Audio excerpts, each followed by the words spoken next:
Hi കുപ്പിക്കു വ്ളോഗ്സിൻ്റെ പുതിയൊരു വീഡിയോയിലേക്ക് എല്ലാവർക്കും സ്വാഗതം. ഇന്ന് വളരെ വ്യത്യസ്തമായിട്ടുള്ള ഒരു അടിപൊളി വീഡിയോ ആയിട്ടാണ് ഞാൻ നിങ്ങൾക്ക് മുന്നിൽ വന്നിരിക്കുന്നത്. ജഡായു നേച്ചർ പാർക്ക് അല്ലെങ്കിൽ ജഡായു റോക്ക് എന്നറിയപ്പെടുന്ന ജഡായു എർത്ത് സെൻറ്ററിലേക്കാണ് നമ്മുടെ ഇന്നത്തെ യാത്ര. വളരെ സൂപ്പറായിട്ടുള്ളൊരു സ്ഥലമാണത്. ഈ കാണുന്ന ടീമിൻ്റെ കൂടെയാണ് ഞാൻ ജഡായു പാറയിലേക്ക് പോകുന്നത്. ഇവരെല്ലാവരും തിരുവനന്തപുരത്തുള്ള പാപ്പനംകോട് എന്ന് പറയുന്ന സ്ഥലത്ത് ഉള്ള ആൾക്കാരാണ്. ഇവർ യോഗ ക്ലാസ്സിലെ സ്റ്റുഡൻസാണ്. പാപ്പനംകോട് തന്നെ പ്രവർത്തിക്കുന്ന ഒരു യോഗ സെൻറ്ററിലെ സ്റ്റുഡൻസാണ്. അപ്പോൾ എല്ലാവരും കൂടെ ചേർന്ന് ഒരു ചെറിയ ട്രിപ്പ് പോകാൻ പ്ലാൻ ചെയ്തു. അങ്ങനെയാണ് ഒരു വൺ ഡേ ട്രിപ്പ് എന്നുള്ള രീതിക്ക് നമ്മൾ ജഡായു പാറ സെലക്ട് ചെയ്തത്. എൻ്റെ അമ്മയും ഇതിൻ്റെ ഒപ്പം ഉണ്ട്. അമ്മയും യോഗ ക്ലാസ്സിലെ സ്റ്റുഡൻ്റാണ്. പിന്നെ ആ കെയർ ഓഫിൽ ഞാനും പതുക്കെ അങ്ങ് പോയി. അപ്പോൾ നമ്മൾ വളരെയധികം എൻജോയ് ചെയ്ത് ത്രില്ലടിച്ച് സൂപ്പറായിട്ടാണ് പോയത്. പോകുന്ന വഴിക്ക് തന്നെ നമ്മുടെ സ്വന്തം ഇന്ത്യൻ കോഫി ഹൗസിൽ കയറി നല്ല മസാല ദോശയും ചായയൊക്കെ കഴിച്ചിട്ടാണ് നമ്മൾ പോയത്. എല്ലാവരും കുറച്ച് ഏജ്ഡ് ആയിട്ടുള്ളവരാണ് എന്നും വിചാരിച്ച് ഒരു പ്രശ്നവും ഇല്ല. എല്ലാവരും നല്ല ആക്റ്റീവായിരുന്നു. അപ്പോൾ നമ്മൾ കാപ്പി കുടിയൊക്കെ കഴിഞ്ഞ് നമ്മൾ നേരെ ജഡായു എർത്ത് സെൻറ്ററിലേക്ക് നമ്മൾ പൊയ്ക്കൊണ്ടിരിക്കുകയാണ്. ഇന്ത്യയിലെ കേരളത്തിലെ കൊല്ലം ജില്ലയിലുള്ള ചടയമംഗലം എന്ന് പറയുന്ന സ്ഥലത്താണ് ജഡായു എർത്ത് സെൻറ്റർ സ്ഥിതി ചെയ്യുന്നത്. ഇവിടുത്തെ സൂപ്പർ കാഴ്ചകൾ നിങ്ങൾ കാണണ്ടേ? അപ്പം നമുക്ക് നേരെ പോകാം വീഡിയോയിലേക്ക്. അപ്പോൾ നമ്മൾ ഈ കാണുന്നതാണ് ജഡായു എർത്ത് സെൻറ്ററിൻ്റെ ഫ്രണ്ട് എൻട്രൻസ് പോർഷൻ. ഇവിടെ നിന്ന് നമുക്ക് ടിക്കറ്റ് എടുത്തിട്ട് വേണം നമുക്ക് അകത്തേക്ക് പോകാനായിട്ട്. ഇവിടെ നമുക്ക് പോവേണ്ട റൂട്ടും കാര്യങ്ങളൊക്കെ ഡിസ്പ്ലേ ചെയ്തിട്ടുണ്ട്. നമുക്കത് നോക്കി മനസ്സിലാക്കാം. ഇവിടെ നിന്നാണ് ടിക്കറ്റ് എടുക്കേണ്ടത്. ഇതുവഴിയാണ് പോകേണ്ടത്. ഇവിടെ കേബിൾ കാർ സർവീസ് ഉണ്ട്. അപ്പോൾ നമുക്ക് ഫസ്റ്റ് അതിൻ്റെ സെക്യൂരിറ്റി ചെക്കിങ് കഴിഞ്ഞ് നമുക്ക് അകത്തേക്ക് കയറണം. ഇവിടെ നിന്ന് അങ്ങോട്ട് ഫുഡ് ഐറ്റംസ് ഒന്നും കൊണ്ടുപോകാൻ സമ്മതിക്കത്തില്ല. വെള്ളം മാത്രം നമുക്ക് കൊണ്ടുപോകാം. അപ്പോൾ സെക്യൂരിറ്റി ചെക്കിങ് നടക്കുവാണ്. നമുക്കതൊന്ന് നോക്കാം.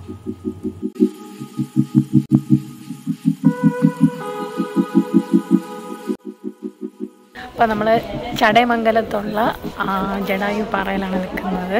ഇവിടെ കേബിൾ കാറിൽ കയറാനുള്ള സെക്യൂരിറ്റി ചെക്ക് കഴിഞ്ഞിട്ട് അകത്തേക്ക് പോകും. ജഡായു നേച്ചർ പാർക്ക് എന്ന് പറയുന്നത് ലോകത്തിൽ തന്നെ ഏറ്റവും വലിയ പക്ഷിശില്പം നിർമ്മിച്ചു വെച്ചിരിക്കുന്ന ഒരു സ്ഥലമാണ്. കേബിൾ കാർ എന്ന് കേട്ടിട്ടേ ഉള്ളൂ. അപ്പോൾ ആദ്യമായിട്ട് കേബിൾ കാറിൽ കയറാൻ പോകാനുള്ള എക്സൈറ്റ്മെൻറ്റിലാണ് ഞാൻ. അപ്പോൾ നമുക്ക് നോക്കാം. ജഡായു പാറ സ്ഥിതി ചെയ്യുന്ന സ്ഥലം സമുദ്രനിരപ്പിൽ നിന്നും 350 മീറ്റർ ഉയരത്തിലാണ് സ്ഥിതി ചെയ്യുന്നത്. ഈ ഒരു സ്ഥലം കേരളത്തിലെ ആദ്യത്തെ പൊതു സ്വകാര്യ പങ്കാളിത്ത ടൂറിസം സംരംഭം കൂടിയാണ്. ഏകദേശം 100 കോടി രൂപയിൽ പണി പൂർത്തിയായ ജഡായു പാറ 2018 ഓഗസ്റ്റ് 17 മുഖ്യമന്ത്രി പിണറായി വിജയൻ സന്ദർശകർക്ക് വേണ്ടിയിട്ട് ഉദ്ഘാടനം ചെയ്ത് ഓപ്പണാക്കി കൊടുത്തു.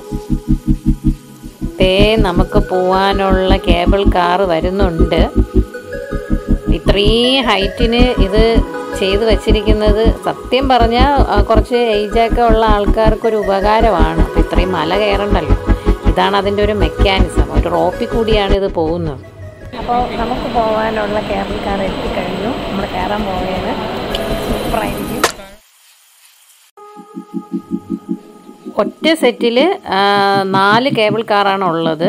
ഇതിൻ്റെ ഒരു പ്രത്യേകത, ഇത് നിർത്തത്തില്ല. ഇതിങ്ങനെ മൂവിങ് ആയിക്കൊണ്ടേയിരിക്കും. നമ്മൾ സൂക്ഷിച്ച് അതിൽ ചാടി കയറണം. അങ്ങനെയാണ് ഇതിൽ കയറേണ്ടത്. അല്ലാണ്ട് ഇതിങ്ങനെ നിർത്തിയൊന്നും തരത്തില്ല കേട്ടോ. മാക്സിമം 8 പേർക്ക് കയറാമെന്നാണ് പറയുന്നത്. പക്ഷേ ഇതിങ്ങനെ മൂവിങ് ആയിക്കൊണ്ടിരിക്കുന്നത് കൊണ്ട് എത്ര പേർക്ക് കയറാൻ പറ്റുമെന്നുള്ളത് അറിയത്തില്ല. നമുക്കത് നോക്കാം. ഇത് വിചാരിക്കുന്ന പോലെ അല്ല ഗൈസ്. കുറച്ച് ബുദ്ധിമുട്ടുണ്ടായിരുന്നു കയറാൻ. എന്തായാലും നമ്മൾ കയറിയിട്ടുണ്ട്. അപ്പം നമ്മൾ കേബിൾ കാറിൽ കയറി ഒരു ഇങ്ങനെ പൊയ്ക്കൊണ്ടിരിക്കുകയാണ്. സൂപ്പറാണ്. വളരെ നൈസ് എക്സ്പീരിയൻസ് ആയിരുന്നു കേട്ടോ. ഇതിനകത്ത് എന്ത് രസമാണ്. എനിക്ക് എന്താ പറയേണ്ടതെന്ന് അറിയില്ല. നമ്മളിപ്പോൾ ഏകദേശം വ്യൂ ഒക്കെ കണ്ടു തുടങ്ങിയിട്ടുണ്ട്. ഈ കേബിൾ കാർ വഴി അല്ലാതെ നമുക്ക് നടന്നും കയറാം കേട്ടോ. 826 പടികളുള്ള നടപ്പാത ഇവിടെ അവർ ചെയ്ത് ഇട്ടിട്ടുണ്ട്. നമുക്ക് അങ്ങനെ നടന്നു വേണമെങ്കിലും കയറാം. സാഹസികത ഇഷ്ടപ്പെടുന്നവർക്ക് നടന്നു കയറാം. നടക്കാൻ മടിയുള്ളവർക്ക് കേബിൾ കാറിൽ പോവാം. നമ്മളിപ്പോ ജടായു പാറയിലോട്ട് കാറിൽ പൊയ്ക്കൊണ്ടിരിക്കുകയാണ്. പിന്നെ ജടായു പാറയിൽ കയറാൻ ജടായുത്തെ കണ്ണിലൂടെ ബയോകോലിലൂടെ നോക്കിയാൽ കന്യാകുമാരി വരെ കാണാമെന്ന് പറയുകയാണ്. ഓക്കെ, എങ്ങനെയുണ്ട് എക്സ്പീരിയൻസ്? നമ്മൾ ഈ കേബിൾ കാറിൽ പോകുന്ന എക്സ്പീരിയൻസ് ഒക്കെ എങ്ങനെയുണ്ട്? നല്ലൊരു എക്സ്പീരിയൻസ് ആണ്. നമ്മൾ ഇത് ആദ്യമായിട്ടാണ്. കുട്ടികളെ കൂടെ ഇനിയും കൊണ്ടുവരണം. വന്നവര് സന്തോഷത്തിലാണ്, വരാത്തവര് വലിയ നഷ്ടത്തിലാണ് തോന്നുന്നത്. എല്ലാരും കൂടെ ഉള്ള എല്ലാരും ഭയങ്കര പോയിട്ട് നമുക്ക് ബാക്കി കാഴ്ചകളൊക്കെ കാണാം. സൂപ്പർ ആയിരിക്കും. ഒരു 10 മിനിറ്റ് ഉണ്ട് ഇവിടുന്ന് ഈ കേബിൾ കാറിൽ നമുക്ക് ഉയരം എത്താൻ വേണ്ടിട്ട് ഏകദേശം 10 മിനിറ്റോളം എടുക്കുമെന്നാണ് പറയുന്നത്. ഇനി ബാക്കി നമുക്ക് അവിടെ ഉയരം ചെന്നിട്ട് കാണാം.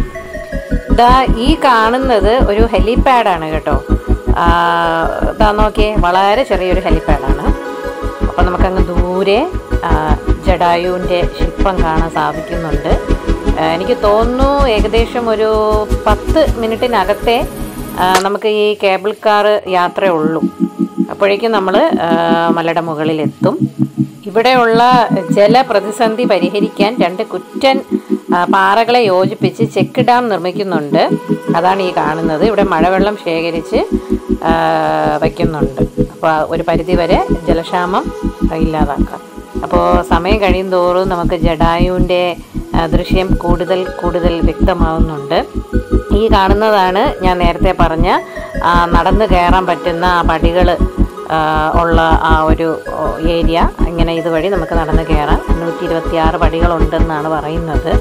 വളരെ മനോഹരമായിട്ട് നമുക്ക് വ്യൂ കാണാൻ സാധിക്കുന്നുണ്ട്. ജടായുവിനെ നമുക്ക് വളരെ വ്യക്തമായിട്ട് കാണാം. അപ്പോൾ നമുക്ക് ഇറങ്ങേണ്ട സ്റ്റേഷൻ എത്തി. ഇതും അങ്ങനെ തന്നെ, നമ്മൾ കയറുമ്പോൾ എങ്ങനെയാണ് അതുപോലെ തന്നെ നിർത്തത്തൊന്നുമില്ല. ഇവിടെ എത്തുമ്പോഴത്തേക്കൊന്ന് സ്ലോ ആവും. അപ്പോൾ നമ്മൾ ചാടി അങ്ങ് ഇറങ്ങണം. അപ്പോൾ നമുക്ക് ഇറങ്ങാം. അയ്യോ, ഇറങ്ങി. എല്ലാവരും കുറച്ച് ഏജ് ആയിട്ടുള്ളവർക്ക് ഒത്തിരി ബുദ്ധിമുട്ടാണ്. അയ്യോ, എൻ്റെ അമ്മ അതാ വിടാൻ പോകും. അങ്ങനെ എല്ലാവരും ഇറങ്ങിയിട്ടുണ്ട്. അപ്പം നമുക്ക് ജടായുവിനെ കാണാൻ കയറാം. വാവ്, സൂപ്പർ, ഒന്നും പറയാനില്ല ഗായ്സ്.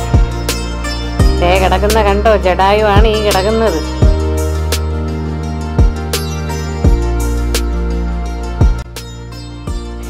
അപ്പോൾ ഇതാണ് ജടായു പാറ. ഇതാണ് രാജീവ് അഞ്ചൽ എന്ന് പറയുന്ന ഒരാൾ ആണ് ഇതിൻ്റെ കൺസ്ട്രക്ഷനും ബാക്കി ഇതിൻ്റെ പ്ലാനിങ്ങും കാര്യങ്ങളെല്ലാം ചെയ്തിരിക്കുന്നത്. നമുക്ക് അകത്തോട്ട് പോയി ബാക്കി കൂടുതൽ ഡീറ്റെയിൽസ് ആയിട്ടുള്ള കാര്യങ്ങൾ കാണാം. നമുക്കറിയാം, രാമായണത്തിലെ വളരെ പ്രാധാന്യമുള്ള ഒരു കഥാപാത്രമാണ് ജടായു. അപ്പോൾ അദ്ദേഹവുമായിട്ട് ബന്ധപ്പെട്ട കഥയെ ആസ്പദമാക്കിയാണ് ഈ ശില്പം ഇവിടെ നിർമ്മിക്കപ്പെട്ടത്. അതൊക്കെ അവിടെ ഫലകത്തിൽ കുത്തിവെച്ചിട്ടുണ്ട്, നമുക്ക് വായിച്ചു നോക്കാവുന്നതാണ്. 64 ഏക്കറാണ് പാർക്കിൻ്റെ ആകെ വിസ്തീർണം. സംവിധായകനായ രാജീവ് അഞ്ചലിൻ്റെ നേതൃത്വത്തിലാണ് ഇതിവിടെ നിർമ്മിച്ചത്. പൊതു സ്വകാര്യ പങ്കാളിത്തത്തിൽ നിർമ്മിക്കുന്ന കേരളത്തിലെ ആദ്യ വിനോദസഞ്ചാര പദ്ധതിയാണിത്. ONVയുടെ കവിതകളാണ് 3 ഭാഷകളിലാണ് ഇവിടെ ഈ കുത്തിവെച്ചിരിക്കുന്നത്. ഇവിടെയുള്ള ജടായുവിൻ്റെ ഈ പ്രതിമ ലോകത്തിലെ തന്നെ ഏറ്റവും വലിയ പക്ഷിപ്രതിമയാണ്. ജടായു രാവണ യുദ്ധം ജടായു പാറയിൽ വെച്ചാണ് നടന്നതെന്നാണ് വിശ്വസിക്കപ്പെടുന്നത്. ഇതാ ഈ കാണുന്നുണ്ടോ, കാണാൻ നല്ല വൈബൊക്കെ ഉള്ള ചെറിയ കടകളൊക്കെ ഉണ്ട്. നമുക്ക് സ്നാക്സോ ചായയോ മറ്റോ ഒക്കെ വാങ്ങി കഴിക്കാം ഇവിടെ നിന്ന്. പിന്നെ ഇവിടെ നിന്ന് അങ്ങോട്ട് കാണുന്നത് സൂപ്പർ കാഴ്ചകളാണ്, നല്ല വ്യൂ പോയിൻ്റാണ്. വെട്ടേറ്റ് വീണ ജടായുവിനെ ഓർമ്മപ്പെടുത്തും വിധമാണ് ശില്പത്തിൻ്റെ നിർമ്മാണം. 200 അടി നീളവും 150 അടി വീതിയും 75 അടി ഉയരവുമുള്ള ഒരു പക്ഷി ശില്പമാണ് ഈ ജടായു ശില്പം.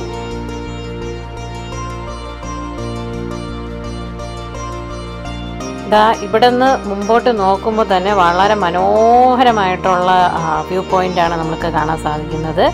ആൾക്കാർക്ക് അവിടെ നിന്ന് വ്യൂ ആസ്വദിക്കാൻ വേണ്ടിയിട്ടുള്ള പ്രത്യേക സജ്ജീകരണങ്ങളും അവരവിടെ ചെയ്തിട്ടുണ്ട്. നമ്മൾ ചെന്ന ദിവസം വളരെ നല്ല ക്ലൈമറ്റ് ആയിരുന്നു. അതിന് കാണാം, വളരെ മേഘമൊക്കെ ഇങ്ങനെ മൂടി നിൽക്കുന്നുണ്ട്, നല്ല വെയിലുണ്ട്. അപ്പോൾ നമുക്ക് ഈ പക്ഷിശില്പത്തിൻ്റെ ഓരോ ഭാഗങ്ങളും ഇങ്ങനെ ചുറ്റി നടന്ന് കാണാം. വളരെ റിയലിസ്റ്റിക് ആയിട്ടാണ് ഇത് പണി കഴിപ്പിച്ചിരിക്കുന്നത്. ഇതാ നിങ്ങൾ നോക്കിയേ, പക്ഷിയുടെ കണ്ണ് വരെ വളരെ റിയലിസ്റ്റിക് ആയിട്ടാണ് ചെയ്തിരിക്കുന്നത്. നമുക്ക് അതുവഴി ആ പക്ഷിയുടെ കണ്ണ് വഴി നമുക്ക് കാഴ്ചകളൊക്കെ കാണാൻ സാധിക്കും കേട്ടോ. പക്ഷേ ഇപ്പോൾ നമുക്ക് ഭാഗ്യമില്ല, നമുക്കതിനകത്ത് കയറാൻ സാധിക്കില്ല. അവിടെ എന്തോ പണിയൊക്കെ നടക്കുവാണ്, അതുകൊണ്ട് അവിടെ അടച്ചിട്ടിരിക്കുക.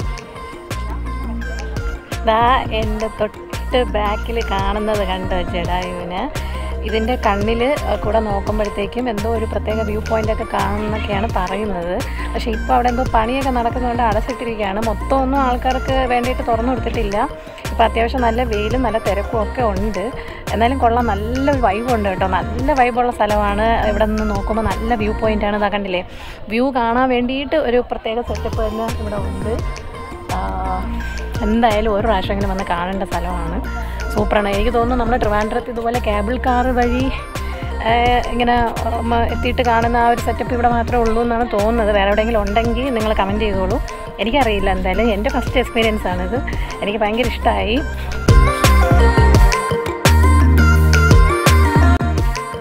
ജടായു പാറയിലേക്ക് വരുന്ന ആൾക്കാർക്ക് അല്ലെങ്കിൽ സന്ദർശകർക്ക് വ്യൂ പോയിന്റ് കാണാൻ വേണ്ടിയിട്ട് ചെയ്തിരിക്കുന്നൊരു സെറ്റപ്പാണിത്. ഇതേ നോക്കി, എന്ത് മനോഹരമായിട്ടുള്ള പ്രകൃതി രമണീയമായിട്ടുള്ള വ്യൂ ആണ് ഇവിടെ നിന്ന് നോക്കുമ്പോൾ കാണുന്നതെന്ന്. അതുപോലെ തന്നെ നമ്മൾ തിരിഞ്ഞു നോക്കുമ്പോൾ നമുക്ക് ജടായുവിനെയും കാണാം. ദേ ഇവിടെ ഒരു പോർഷനിൽ ചെറിയ ചെറിയ കീ ചെയിൻസ്, ചെറിയ ബിംബങ്ങൾ, ചെറിയ ചെറിയ കരകൗശല സാധനങ്ങളൊക്കെ നമുക്ക് വാങ്ങാൻ കിട്ടും.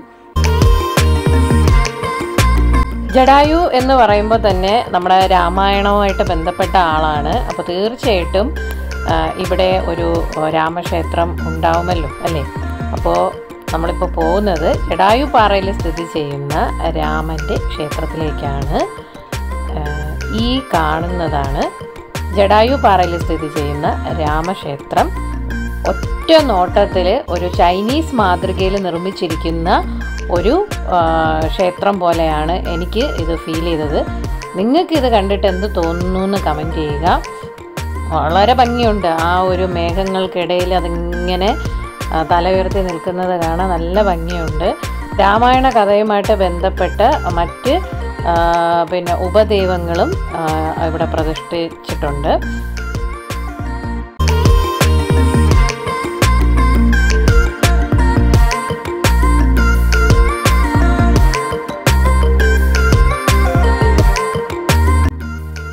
ജടായു എന്ന് പറയുമ്പോഴത്തേക്കും എന്തായാലും രാമൻ്റെ കഥകളുമായിട്ട് ബന്ധപ്പെട്ടതാണ്. സീതാദേവിയെ രാവണൻ തട്ടിക്കൊണ്ടുപോയപ്പോൾ രക്ഷിക്കാൻ ശ്രമിച്ച ആളാണ് ജടായു. അങ്ങനെ അദ്ദേഹത്തിൻ്റെ രാവണൻ കൈ വെട്ടിയപ്പോഴത്തേക്കും അറ്റ കൈയോടെ ഭൂമിയിൽ വീഴുന്ന ഒരു രീതിയിലാണ് ആ പ്രതിമ ചെയ്തേക്കുന്നതേ അങ്ങനെയാണ്. അപ്പോൾ ഇതാണ് ജടായു രാമക്ഷേത്രം. ജടായു ആ ഒരു പ്രതിമയുടെ തൊട്ടടുത്തായിട്ടാണ് അത് കാണാൻ നിങ്ങൾക്ക്. അതിൻ്റെ തൊട്ടടുത്തായിട്ടാണ് ഈ ക്ഷേത്രം ഉള്ളത്. രാമക്ഷേത്രമാണ്. പിന്നെ ഇതിൻ്റെ ഒരു ആർക്കിടെക്ചർ കണ്ടില്ലേ, ഒരു ചൈനീസ് ടച്ച് ഉണ്ട് അതിന്. അപ്പോൾ നമുക്ക് അകത്ത് നോക്കാം.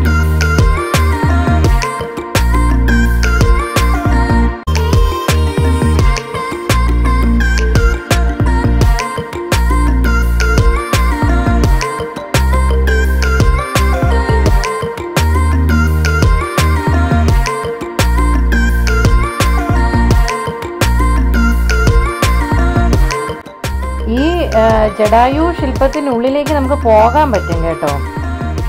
അവിടെ ഒരു സമയത്ത് സഞ്ചാരികൾക്ക് കടന്നു ചെല്ലാൻ പറ്റുമായിരുന്നു. രാമായണ കഥയാണ് അവിടെ മൊത്തം വിവരിച്ചു വെച്ചിരിക്കുന്നത്. പൂർണ്ണമായിട്ടും AC വൽക്കരിച്ച ഒരു പോർഷനാണ്. ഈ പക്ഷിയുടെ ഉൾവശത്തു കൂടി സഞ്ചരിച്ച് നമുക്കങ്ങ് കൊക്ക് വരെ എത്തിച്ചെല്ലാൻ സാധിക്കും. പിന്നെ അതുകൂടാതെ രാമായണ ജടായുദ്ധത്തിൻ്റെ ഒരു 6D തിയേറ്റർ സംവിധാനവും ഇവിടെ ഒരുക്കിയിട്ടുണ്ട്. ഇപ്പം എന്തോ അറ്റകുറ്റ പണികൾ നടക്കുന്ന കാരണം പിന്നെ അവിടെ ആൾക്കാരെ കടത്തി വിടുന്നില്ല. അപ്പോൾ ഈ രാമക്ഷേത്രത്തിന് ചുറ്റും രാമനുമായിട്ട് ബന്ധപ്പെട്ട ആൾക്കാരെല്ലാവരും ഇരിപ്പുണ്ട്. ദേ ഇത് കണ്ടോ, ഇതെന്താണെന്ന് നിങ്ങൾക്ക് മനസ്സിലായോ? ഇത് രാമൻ്റെ കാൽപാദമാണ്. അതെ, രാമൻ്റെ കാൽപാദം അവർ പിന്നെ നന്നായിട്ട് ഫ്രെയിമൊക്കെ ചെയ്ത് സൂക്ഷിച്ചിട്ടുണ്ട്. ഇത്രയും ഹൈറ്റുള്ള ആളായിരുന്നു രാമൻ. അത് നമ്മൾ കഥകളിൽ തന്നെ നമ്മൾ കേട്ടിട്ടുണ്ടല്ലേ. ദൈവങ്ങൾക്കെല്ലാം പൊതുവേ ഹൈറ്റ് ഭയങ്കര കൂടുതലാണെന്നാണ് പറയപ്പെടുന്നത്. അതിന് ആ ഒരു വാക്കിനെ സാധൂകരിക്കുന്ന രീതിയിലാണ് നമ്മളിവിടെ കാണുന്ന ഈ കാഴ്ച, രാമൻ്റെ കാൽപാദം.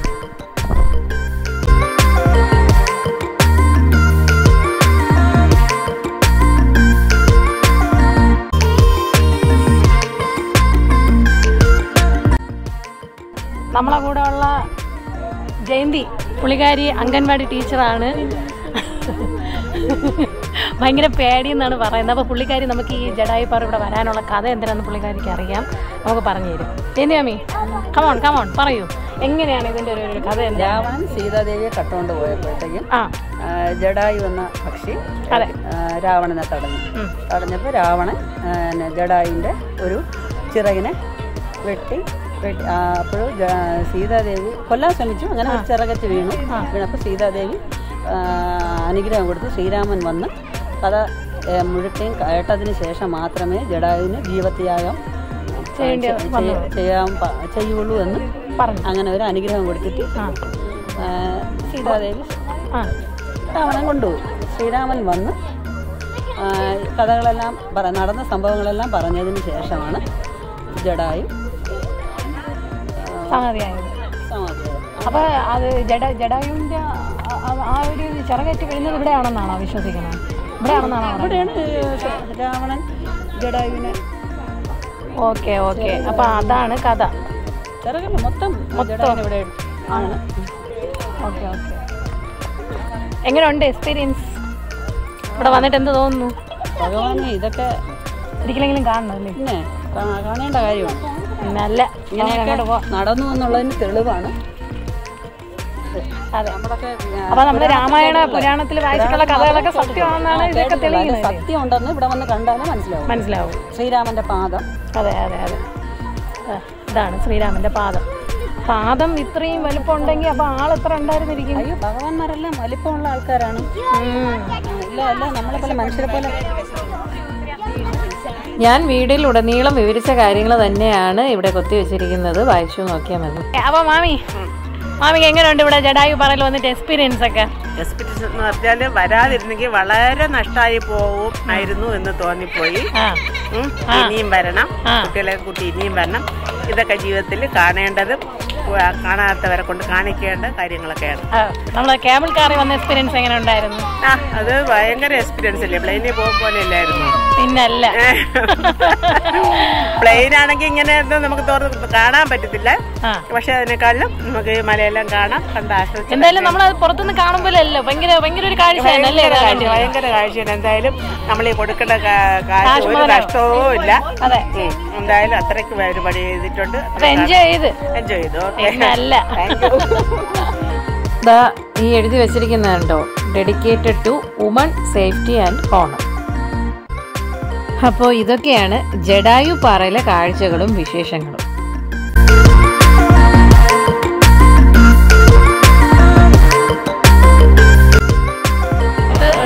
പിന്നെ റെസ്റ്റോറൻറ്റുകളും അതുപോലെ തന്നെ കളിക്കുന്ന ഗെയിം സോണുകളൊക്കെ ധാരാളമുണ്ട്.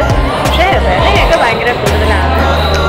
എന്നാലും കുഴപ്പമില്ല, നമ്മളിപ്പോൾ ഒരു എൻജോയ്മെൻ്റ് എന്നുള്ള രീതിയിൽ വരുമ്പോഴത്തേക്കും എല്ലാം ആസ്വദിക്കണ്ടേ, അത്രേ ഉള്ളൂ. അങ്ങോട്ട് പോയപ്പോൾ എല്ലാ വീഡിയോ എടുത്തതുകൊണ്ട് തിരിച്ചു വന്നപ്പോൾ കേബിൾ കാറിൽ തിരിച്ചു വരുന്നതൊന്നും എടുത്തിട്ടില്ല. എന്തായാലും നിങ്ങൾ വീഡിയോ ഒക്കെ എൻജോയ് ചെയ്തു എന്നാണ് ഞാൻ കരുതുന്നത്. അപ്പോൾ എങ്ങനെയുണ്ട് നമ്മുടെ ജടായു പാറ? എല്ലാവർക്കും ഇഷ്ടപ്പെട്ടില്ലേ? സൂപ്പർ സ്ഥലമല്ലേ? നല്ലൊരു എക്സ്പീരിയൻസ് ആയിരുന്നു കേട്ടോ. നല്ല കുട്ടികൾക്കായാലും മുതിർന്നവർക്കായാലും ഒരുപോലെ എൻജോയ് ചെയ്യാൻ പറ്റുന്ന ഒരു സൂപ്പർ സ്ഥലമാണ് ജടായു പാറ. അവിടെ ഒരു വലിയ ചരിത്രം തന്നെയുണ്ട്. ആ പ്രതിമയ്ക്ക് പിന്നിലും അവിടെ അതുണ്ടാവാനുണ്ടായ സാഹചര്യത്തിന് പിന്നിലുമൊക്കെ വലിയ ഒരു ചരിത്രപരമായിട്ട് ഉള്ള കഥ തന്നെ ഉണ്ട്. അപ്പോൾ ഇവിടെ ഒരു പ്രാവശ്യമെങ്കിലും വന്ന് കാണേണ്ട ഒരു സ്ഥലമാണ്. അപ്പോൾ നമുക്ക് അടുത്ത നല്ലൊരു സൂപ്പർ വീഡിയോ ആയിട്ട് വീണ്ടും കാണാം. Bye.